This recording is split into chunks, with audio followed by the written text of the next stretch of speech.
अनिल चुडामण महाजन हे Nashik मनपामध्ये chief fire officer म्हणून retired झालेले आहेत.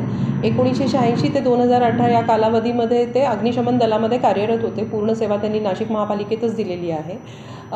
सदर ऑफिसर यांच्याविरुद्ध 2017मध्ये एक तक्रारी अर्ज प्राप्त झाला होता, ज्याच्यामध्ये असं लिहिलं गेलं होतं की ते त्यांच्या अधिकाराचा गैरवापर करतात, त्रुटी वगैरे काढतात आणि लोकांना एका विशिष्ट कंपनीकडून इक्विपमेंट्स घेण्यास भाग पडतात आणि त्यांनी भ्रष्टाचाराच्याद्वारे खूप मोठ्या प्रमाणामध्ये मालमत्ता कमवलेली आहे. त्या अनुषंगाने चौकशी केल्यानंतर 2018मध्ये त्यांची ओपन एन्क्वायरी सुरू झाली आणि मग जेव्हा संपादित मालमत्ता ही ज्ञात स्त्रोत्रापेक्षा जास्ती आहे हे लक्षात आलं, तेव्हा त्यांच्यावरती अपसंपदेचा काल गुन्हा दाखल करण्यात आलेला आहे. सुरुवातीला अनिल बागुल यांनी चौकशी केली, नंतर नितीन पाटील यांनी ही चौकशी केलेली आहे आणि PI नितीन पाटील यांच्या फिर्यादीवरूनच काल मुंबई नाका पोलीस स्टेशन इथं गुन्हा दाखल करण्यात आलेला आहे.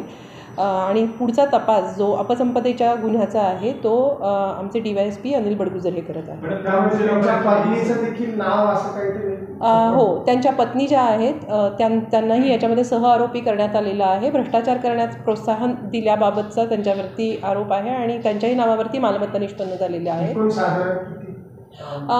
त्यांचं जे लीगल सोर्सेस होते त्याच्यापेक्षा साधारण 1,40,00,000 याची मालमत्ता म्हणजे 42% अपसंपादित मालमत्ता निष्पन्न ओईमध्ये झालेली आहे आणि आता पुढच्या तपासामध्ये बघू. रात्री उशिरापर्यंत चौकशी सुरू होती की काय काय आपल्या चौकशीमध्ये समोर आलं? नियमानुसार त्यांचा हाऊस सर्च घेण्यात आला, त्याच्यामध्ये काही प्रमाणामध्ये सोन्याचे दागिने वगैरे आणि मालमत्तांचे डॉक्युमेंट्स सापडलेले आहेत.